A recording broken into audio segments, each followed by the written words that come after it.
Nokia C1 e Z2 Plus, reveladas as especificações e imagens dos flagships da finlandesa. Mark Zuckerberg criou sua própria inteligência artificial doméstica. Apple pode começar a fabricar iPhones na Índia. E Nintendo Switch terá hardware mais fraquinho que o esperado. Estes são os destaques do canal Tech News que começa agora. Algumas semanas a gente tem falado aqui no canal Tech sobre o retorno da Nokia para o mercado de celulares. Primeiro com vazamentos sobre o intermediário D1C e depois sobre os lançamentos dos novos feature phones da empresa. Mas agora finalmente chegaram algumas informações sobre os flagships que a finlandesa está preparando para o mercado, o Nokia C1 e o Nokia Z2 Plus. Ao lado do D1C, o top de linha Nokia C1 já era um dos mais esperados novos smartphones da companhia, que deve marcar definitivamente o retorno da Nokia em um lançamento no primeiro trimestre do ano que vem.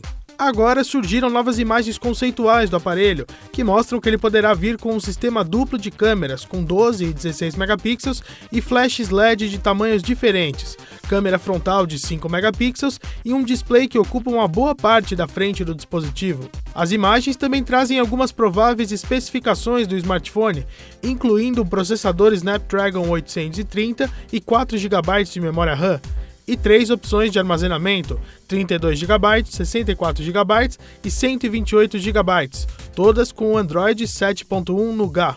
Já o Nokia Z2, ao que tudo indica, será o segundo flagship da companhia para 2017 e teve suas especificações vazadas no Geekbench. De acordo com o teste de desempenho do site, o smartphone terá um chip quad-core Snapdragon 820 de 64-bit, 4 GB de memória RAM e Android 6.0 Marshmallow de fábrica.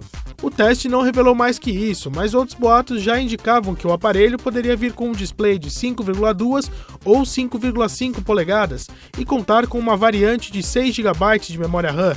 Mas, como era de se esperar, a Nokia ainda não falou nada sobre os vazamentos ou os novos dispositivos.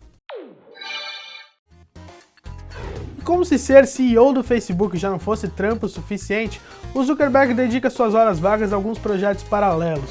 Em 2016, por exemplo, ele gastou mais de 100 horas para criar o seu próprio mordomo virtual, inspirado no Jarvis, do Homem de Ferro. E agora ele revelou o resultado desse projeto num post lá na rede social.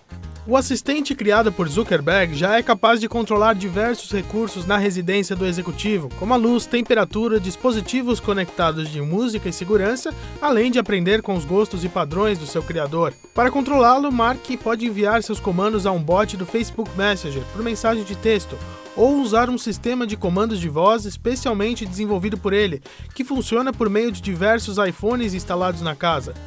Apesar de descrever Jarvis como um desafio pessoal, Zuckerberg explicou que aproveitou o experimento para aprender mais sobre a atual situação da inteligência artificial e como ela poderá ser usada para outros fins, o que trará potencial, é claro, para o executivo trabalhar mais próximo de seus engenheiros dentro do Facebook e em outros projetos para a empresa.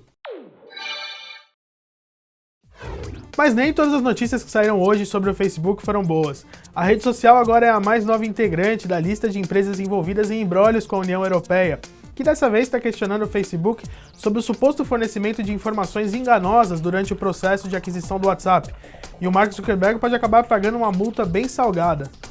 As supostas informações enganosas dizem respeito à mudança na política de privacidade do WhatsApp em agosto desse ano, quando usuários precisaram aceitar novos termos que passavam a permitir o compartilhamento de informações do serviço de mensagens com o Facebook. O problema é que em sua descrição da proposta de aquisição do WhatsApp, feita lá em 2014, o Facebook afirmou às autoridades da União Europeia que não misturaria informações das contas de usuário das duas plataformas.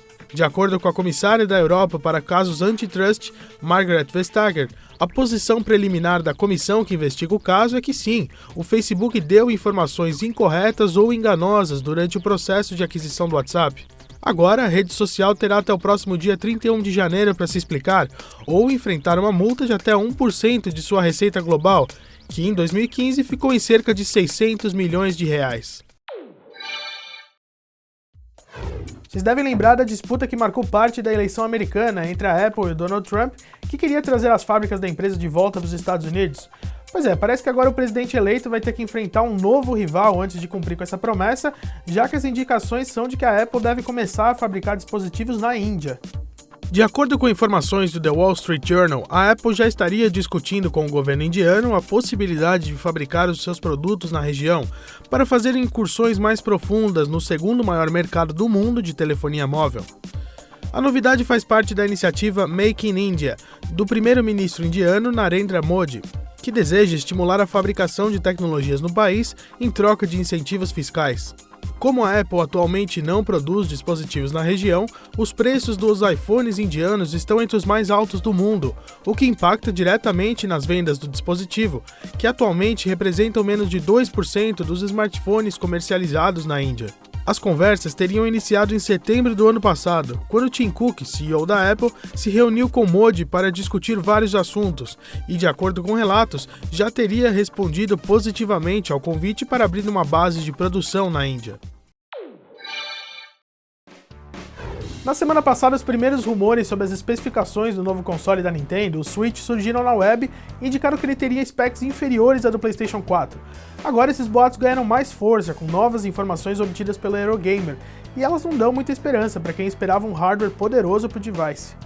Os boatos originais indicaram que a Nintendo teria optado por usar no Switch um chip NVIDIA Tegra X1 da quase datada arquitetura Maxwell, ao invés da mais poderosa arquitetura Pascal.